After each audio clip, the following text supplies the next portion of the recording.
we are here with Makoto Fujimura. So welcome, Mako.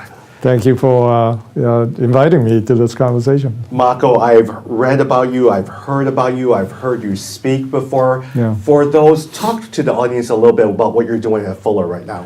So I'm the director of Culture Care Initiative, helping at Brehm Center, which is their worship arts sector, and but also advising President Mark Laverton on the future of Fuller Seminary, and excited to help. And I think it's an exciting time. Mako, for those who may not know, when you mention culture care, how would you define culture care? What does it look like? Right, culture care is to look at culture as an ecosystem to steward rather than a battleground to fight over. And culture wars will instantaneously identify these ideological, premises to fight over that, right? To protect yourself in a way, defend your territory. But as sociologist James Davison Hunter has noted, in the late 70s, he said, if we keep going on culture wars rhetoric, we will not be able to speak to each other anymore. And politics will become just this media game. And he was right. I mean, he was completely right. I mean, he predicted it. The book came out in the 80s. But so I began as an artist to navigate in this territory of skirmishes of culture wars already happening in the late 90s.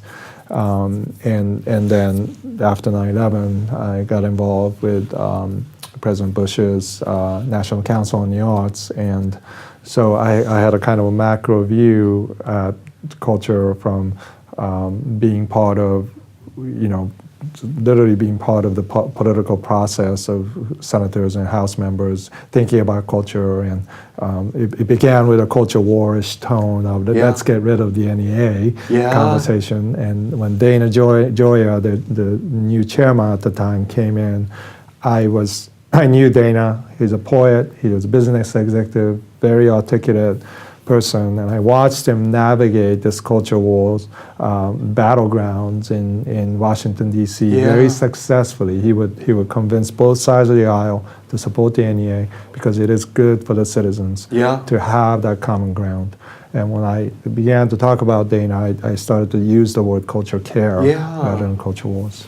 Got it. And for you, I mean, tangibly, what are you hoping to do? Is it spurring up conversations, or are you hoping to address a particular problem? Well, it's a rather ambitious project. We're talking about everything from mentoring and helping artists to creating culture care cities. And even, with Fuller being this position of moving to a new campus, the possibility of Pomona is enormous to me, and it's an opportunity not just to create something for Seminary, but create something for the entire city. Correct. But you've also traveled. Are you noticing that the whole idea of culture care, is it just a new conversation? Do churches and pastors, when you say culture care, do they understand it? Yeah, what's interesting is I find culture care everywhere, but it's not in the church. Oftentimes, it's outside the church. So we have newsletters coming out every month, and half the time at least we're covering non-Christians practice culture care that we need to learn from. And the other half are perhaps smaller efforts in churches that are happening, and people are trying to have a meaningful discussion and creating a support system, ecosystem in the church. And in some places like Charlotte or even Hong Kong, things are happening. Significant things are happening and moving along. Some places are very small but effective. So we've been tracking those. Mako, similar to you, I've been to Jakarta. I go to Jakarta at least 3-4 times a year. Malaysia, Singapore, a lot of Southeast Asia. I'll be in Shanghai, Nairobi. How do you talk about culture care on a global basis with all the differences in culture? Well, I've spoken at different places, and one time I was speaking in Michigan to a business group, and explain what culture care was, this business executive from Pakistan came up to me, a woman came up to me, said, you speak about culture war and culture care, and its significance in American soil, but in my soil, it may save lives. Yeah. And I never thought about that, so I said, let's have a conversation about that. And so globally, what's happening is, U.S. unfortunately is spearheading culture war language, exploding it, and even like undermining good things that can happen in integrated cultures. I think this links to effectiveness of democracy work, because it shuts down the meaningful conversation toward the new. So it really is an important task, but beyond that, it could be a difference between being able to survive the civil wars and because what you are talking about is, if you focus on survival, you just want to destroy the enemy. But if you want to talk about your culture and your children and their children, it's a different story. Because Mako, even like Southeast Asia, I've been to Jakarta, fourth biggest population in all of the world. Their culture, what it was 20 years ago to what it is now on the big stage of Southeast Asia is completely changing and is completely evolving. And how the local church and seminaries and pastors from Fuller, how we respond to caring for them is so different now. Right, and world of terror, when this scarcity mindset is immediate in front of you, what churches should provide is a way for people to grow their imagination, to see the future, not just survive the present. That's the gospel, right? I mean, Jesus did that. I mean, his sermons are all about that. But we forget, from American perspective, that we turn it into the gospel into a very pragmatic sale deal, very truncated. And so when we do that, not only you lose the power of the gospel for you, but you're offering something that is ineffective in reshaping cultures in the world. A global reality where, it's intense battles going on right now that we are ignoring and not paying attention to. And yet the churches should be able to offer resources that can speak into that conflict. Let me ask you, as an Asian, when we talk about the racial divide, we hear a lot of times between the divide between Caucasian and African Americans and everything like that. How is the role of Asians in not only the U.S. but also the world has changed in the recent years? And I think it's it would be a fascinating conversation to have, what I'm just about to say, in the context of different Asian traditions. But I see Japan as one of the critical catalysts for this Dr. King's dream being fulfilled. And I might have said really weird, like why Japan? But I really do see everything that came out of civil rights movements, everything that came out of the 50s and 60s, carried into the present time.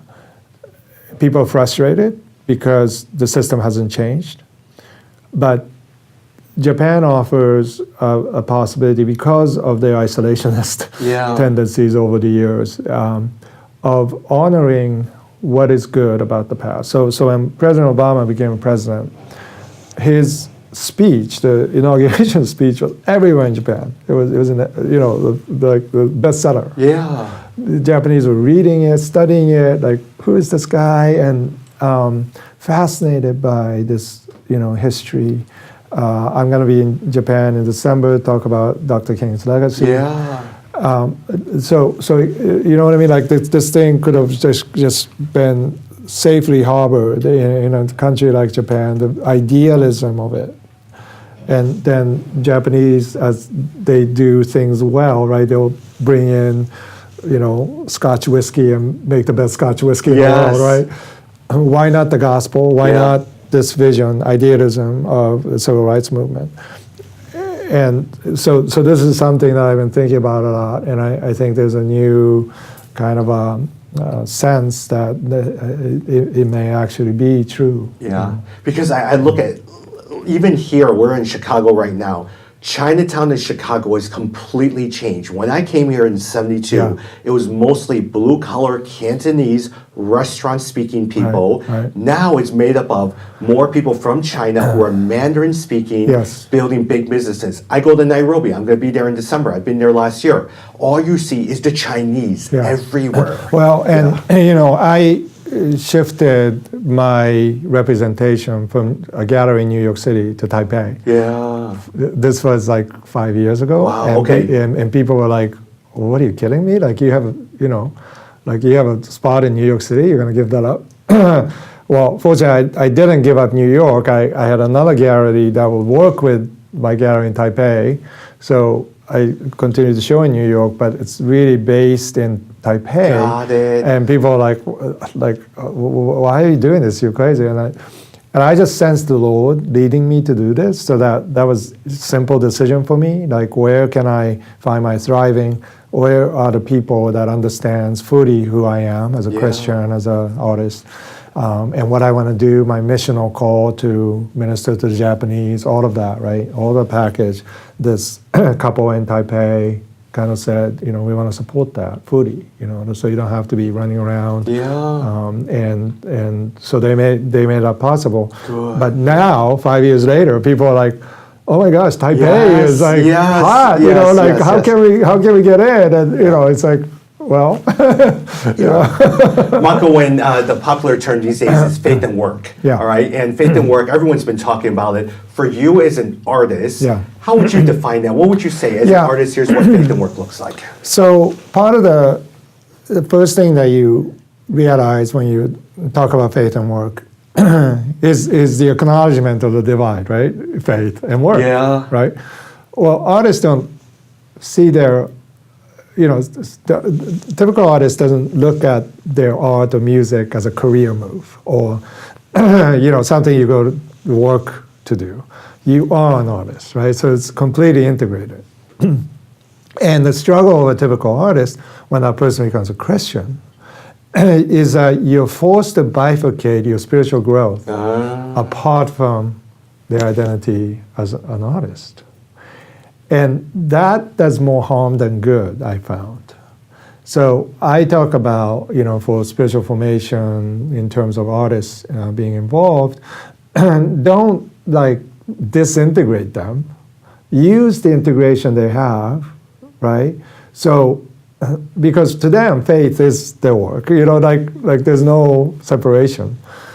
And that can lead to a healthy discussion of what is meaningful in work, right, and faith, and how those two can overlap and rehumanize the workplace.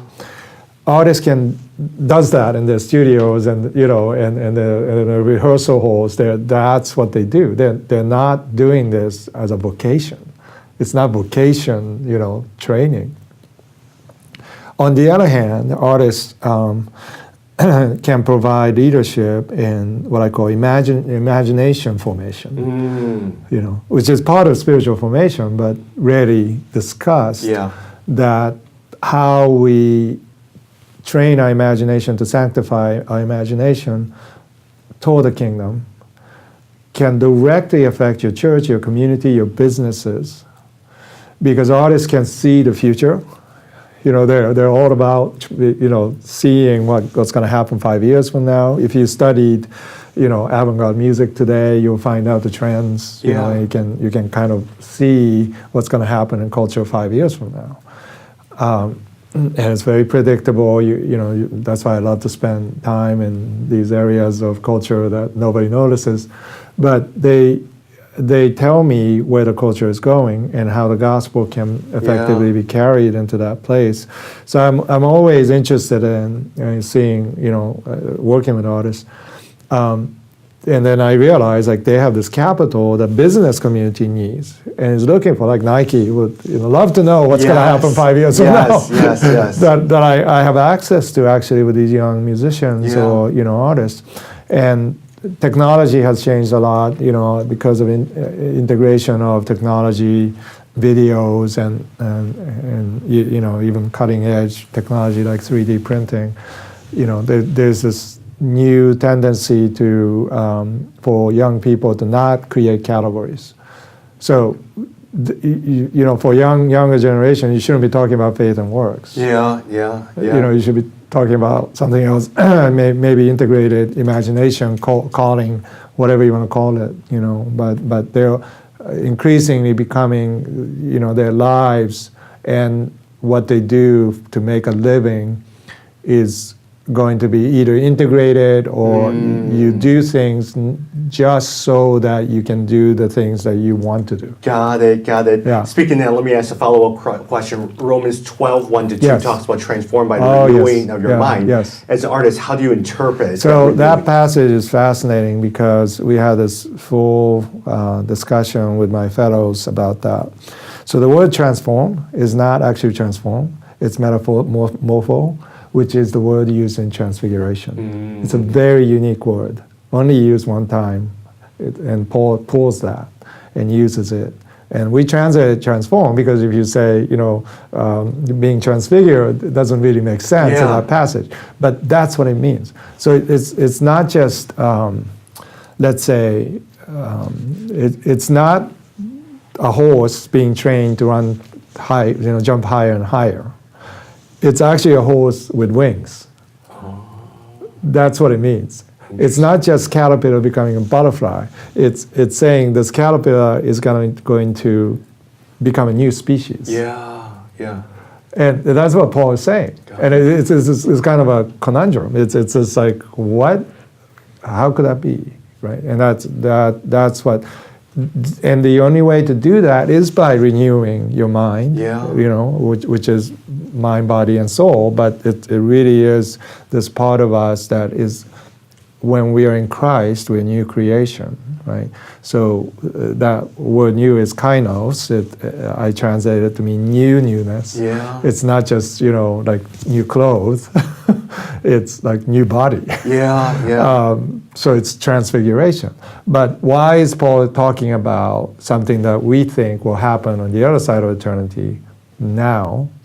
And I think it's because the new creation is far more powerful than we think it is. And artists know this instinctively. Like they may not be Christians, but they sense it. Got it. So they find ways to tap into that, sometimes by transgressing. But a Christian can look at that, even transgression, and say, you know what? If I, you know, look at it from the lens of Christ, you're closer to the truth. And it's very helpful to me to understand this paradigm. And I can, not only I can see the future through what you're doing, but you are a new creation. Correct. Right? Because you're like, your imagination is baptized before you are. Right? So I can actually talk to the artist who's like atheist, you know, transsexual artist, to say, you're a new creation. And they will get it. Got it. But they would never walk into the church. Yeah. So I had to go to them. Correct. But I always find these fantastic conversations in the studios and backstages, you know. Wow. Two last questions. Yeah. Number one, let's talk a little bit about 9/11. We were just talking about that. You lived in New York for 15 years. How did you, during that period of time, 9/11? So not only I lived in New York, I lived 3 blocks away. Okay. So we were severely traumatized, and the effects. Because you were at home during that period of time, right? No, I was stuck in the subway underneath. When everything happened. So fortunately, I didn't see things, but my family did, and to this day, we're still haunted by it. But you know, it reshaped everything for me. You know, for ensuing 10 years. I just over and over try to paint flames that are not flames of destruction, but flames of sanctification.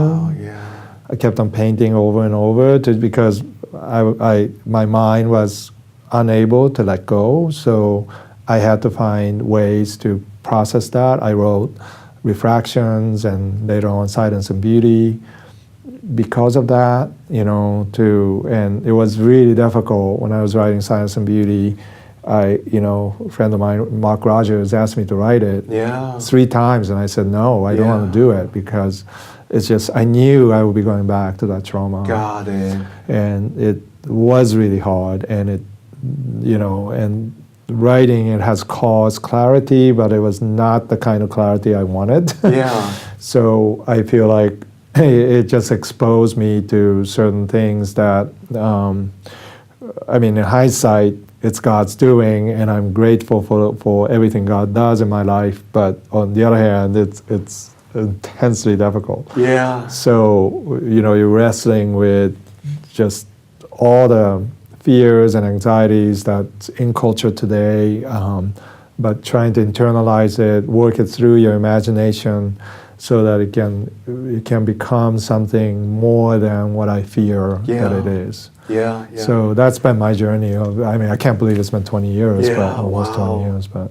And last question, you and I were just talking right before this. A lot of people don't know that you love baseball. I love baseball. Is it because the art? I love baseball because you're trying to figure out it's a game. Yeah. What does a pitcher throw? Who's the hitter? Everything like that. Right. What is the part that you love about baseball? I love the fact that it's not determined by time. So you can go to baseball with your friend and you actually have a meaningful conversation. Yeah. Whereas if you went to a basketball game, that's not going to happen. Yeah. I love people like Vince Scully and all these giants of the game that made it into an art form. Players like Ichiro, and you just watch them do what they do best, and it's beautiful. Yeah. And there's something about it that's unpredictable, and the more I spend time thinking about it, the more passionate I feel about it, and as an artist, you are an athlete, and I talk to young people about this. You got to train your body so that you can be painting these 7x11 paintings when you're in your 50s. If you don't take care of your body, you're not going to be able to do that. And if you're a performer, that's like your gig. And if you're like doing damage to your body, in your 20s, you're not going to last. And it's stressful. It's how to manage stress, and so you have to really think of yourself as an athlete. And so I think like watching these baseball players or soccer players or perform at their best, you kind of get a glimpse into the maximum potential of what a human body can do, and the intricacy of that. Like just because you're gifted with skill sets doesn't mean you're going to be a good player. There's an instinctive, intuitive side that you can't calculate. And how do you know that? How is Derek Jeter know? How to be on the first base side. Correct. That strange play was made in Oakland. That's like crazy stuff. Yes. But that to me, I understand that as an artist. Like that's an artist. Wow. Because he just intuited at that moment. Yes. Everything just aligned. And he's going to be there. Correct.